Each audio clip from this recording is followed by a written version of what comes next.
अच्छा सर, एक चीज़ मेरे मन में आ रही, क्योंकि ये आज हमारे साथ सुबह ही हुई कि हम कोई फ्लाइट बुक कर रहे थे और हमने बाय चांस गलत डेट बुक कर दी। जिस डेट पे हम वहाँ पर है ही नहीं वो बुक कर दी और अब हमारे पास रिफंड भी नहीं आ रहा, तो 3 लोगों के पैसे खराब हुए। तो अब हम तीनों की कुंडली में ऐसा कौन-सा टाइम आया कि भई ऐसे कि तीनों के ही खराब हो गए, या फिर मतलब ऐसा क्या होता है कि ग्रुप में लोग एक साथ लॉस करते हैं?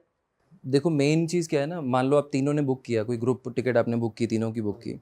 अब उसमें जो बुक कर रहा है सबसे पहले तो उसके पेरेंट्स काम करेंगे वहाँ पर। अगर आपका उस दिन या उस टाइम पर अगर शुक्र चंद्र के साथ जुड़ा है या केतु के साथ जुड़ा है या किसी भी तरह से ख़राब है, वो प्रॉब्लम होनी ही होनी है।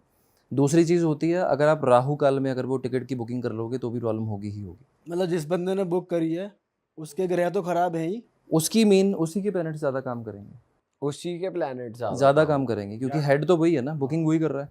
ओह! या टाइम भी नोटिस करो कि टाइम क्या है। अगर टाइम ठीक है और ग्रह खराब नहीं है, राहु काल में नहीं करना चाहिए। ये चलो हम चेक करेंगे ज़रा राहु काल था कि नहीं था। ज़रूर, ज़रूर, ज़रूर। आप कभी भी नोटिस कर लेना, 3 पार्टनर्स हैं मान लो या 2 पार्टनर्स हैं किसी कंपनी में, 2 बहुत अच्छा काम कर रहे हैं लेकिन एक तीसरे के डिसीजन की वजह से बड़ा लॉस हो जाता है।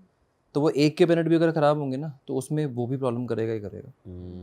और सर जैसे मान के चलो, अभी बुकिंग की बात चली रही है तो मैं इसलिए मेरे माइंड में आ रहा है कि जैसे कभी-कभी ऐसा होता है कि एक फ्लाइट है जो 200 लोगों के लिए डिले हो गई, समझ रहे हो? अब वही 200 लोग क्यों थे? क्या उनमें कॉमन था? तो ऐसे देखा जाए तो क्या ये भी प्लैनेटरी है, या ये बाय इसमें किसकी गलती है? पायलट की गलती है, स्टाफ की गलती है, या लोगों में कुछ कमी है?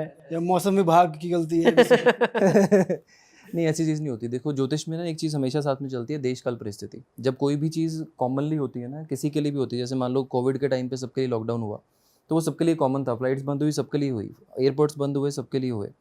तो वो कॉमन जब चीज़ें होती हैं वो ऐसी होती हैं। मैं आज मॉर्निंग का एग्जांपल देता हूँ। मॉर्निंग की मेरी फ्लाइट 8:35 लैंड होने वाली थी, बट वो 9:35 पे लैंड हुई, 1 घंटा लेट। तो वो अकॉर्डिंगली आप दोनों चीज़ों को आप अंडरस्टैंड करोगे तो वो जितने भी लोग बैठे हैं सबके ग्रह एक जैसे नहीं होंगे, हाँ। है ना? तो वो चीज़ क्या होगी, आपकी देश काल परिस्थिति के अकॉर्डिंगली होगी। अगर वो इंडिगो का शेड्यूल उस दिन अगर मान लो लेट चल रहा है, एयर इंडिया का चल रहा है, तो वो सबके लिए कॉमनली ही हो रहा है। उसमें ऐसा नहीं है कि किसी एक बंदे जो फ्लाइट में बैठा है उसके यहाँ जा रहा है उसके खराब है। नहीं, नहीं, नहीं, ये तो मिथ करने वाली बात है। इसमें एक और चीज़ निकलती है। एक चीज़ का परहेज़ साफ-साफ ज्योतिष में लाल किताब में भी बोलते हैं, वैसे भी बोलते हैं। अगर आपको कोई ऐसा पर्सन दिखे, आप कॉमनली ट्रैवल कर रहे हो जिसका हाथ-पैर कोई टूटा हुआ, प्लास्टर लगा हुआ है या कोई पट्टियाँ लगी हुई हैं, मतलब चोट-वोट लगी, एक्सीडेंट हुआ है, ऐसे लोगों के साथ ट्रैवल नहीं करना चाहिए कभी भी, क्योंकि उसके ग्रह वैसे ही ख़राब हैं। उसके ग्रह वैसे ही ख़राब हैं। इन एनी केस अगर मान लो कि कोई मिसहैपनिंग होती है, उसके ग्रह आपको भी ले डूबेंगे। तो ये प्रिकॉशन की बात है, ये ज्योतिष में मानते हैं इस चीज़ को। अब सर हम फ्लाइट में कहीं बैठे हैं, अब टेक ऑफ होने वाली है, बगल वाले बंदे का हाथ टूटा हुआ है क्या करें हम? वो कॉमन बात है, लेकिन नॉर्मल ट्रांसपोर्टेशन की कंडीशंस पे वैसी चीज़ों को अप्लाई करना चाहिए। हाँ। मतलब आपने कॉमन बात की ना, तो कॉमन बात में ये चीज़ मैंने बीच में बोली आपको। पर सर ये तो एक चीज हो गई कि आदमी एस्ट्रोलॉजिकली सोच रहा है, ये तो हर चीज मतलब जैसे आप बता रहे हो वैसे ऐसा कोई सोचता ही नहीं ना, हर चीज इसी वजह से हो रही है, प्लेनेट की वजह से बिल्कुल हो नहीं रही है। सोचता। आप दिन में ना कभी प्रैक्टिस कर लेना, मॉर्निंग में उठ के ना गाड़ी को 3 बार बोलना कि आज मुझे गाड़ी बेच देनी है। आपकी गाड़ी आपको ख़राब करना शुरू कर देगी, नई गाड़ी। अच्छा। नेचर ना जो आप सोचते हो ना, जो आप बोलते हो नेचर को, नेचर रिकॉर्ड करती है और नेचर वही चीज़ें डिलीवर करती है, 100% होंगी। आज नेगेटिव कुछ हो रहा है, वो होगा ही होगा आपके साथ। आपने कभी ना कभी वो चीज़ सोची होगी। अगर आप आज की डेट पे इस जगह पर बैठे हैं या आपने इस लेवल को अचीव किया है, आपने कभी ना कभी इसको ड्रीम किया होगा कि सेलिब्रिटीज़ में रहोगे या इस लाइफ को जियोगे। वो चीज़ें कभी ना कभी आपने मैनिफेस्ट की हैं। तो नेगेटिव चीज़ें कभी भी उन चीज़ों की तरफ नहीं जाना, बट प्रिकॉशन लिए जा सकते हैं। सामने अगर खाई दिख रही है, हम छलांग नहीं लगा सकते ना। अगर नहीं पता है, गिर जाओगे, बात अलग है। पर कुछ चीजें बिना सोचे समझे भी हो जाती हैं कि बिना कुछ बोले हो जाता है गलत। ऐसा क्यों होता है? प्लैनेटरी कंडीशन जब आपकी ख़राब होगी, जब आपका ग्रह गोचर ख़राब होगा।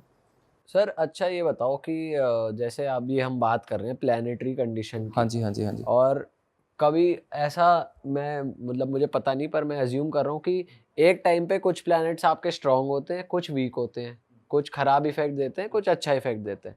अगर इंसान मान लो 9 के 9 प्लैनेट्स की रेमेडी कर रहा है रोज ही, तो उसकी लाइफ तो फिर सॉर्टेड रहेगी, कभी खराब ही नहीं होगी। नहीं, ऐसा नहीं होता। देखो मैंने लास्ट पॉड में भी ये चीज़ बोली थी आपको कि पहले ना ये अंडरस्टैंड कर लो कि प्रॉब्लम कौन कर रहा है ना? आप बाहर कहीं पे जगह पे खड़े हो, आपसे एक बंदा लड़ रहा है, आप 4 लोगों को पीटोगे नहीं वहाँ पे, एक को ही पकड़ोगे वहाँ पे, है ना? तो उस एक बंदे को शांत करोगे तो बाकी के लोग भी आपकी सपोर्ट में आ जाएंगे बाय डिफ़ॉल्ट।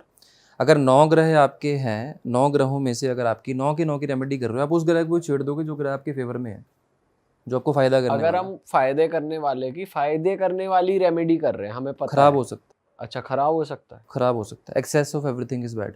ओके। खराब हो सकता है। 9 के 9 ग्रहों की रेमेडीज़ नहीं होती।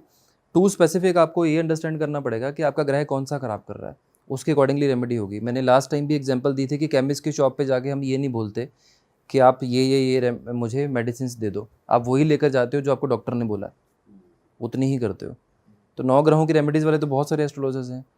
आप 200 रुपये की किताब ले लो मार्केट से, रेमेडीज़ ही रेमेडीज़ हैं। आप पर्सन सामने आया, आपने 1 घंटे की 30 मिनट की कंसल्टेशन की, 9 ग्रहों की रेमेडीज़ है, तो पर्सन भी खुश, आप भी खुश, काम हो ना हो, जयराम जी की चल रहा है।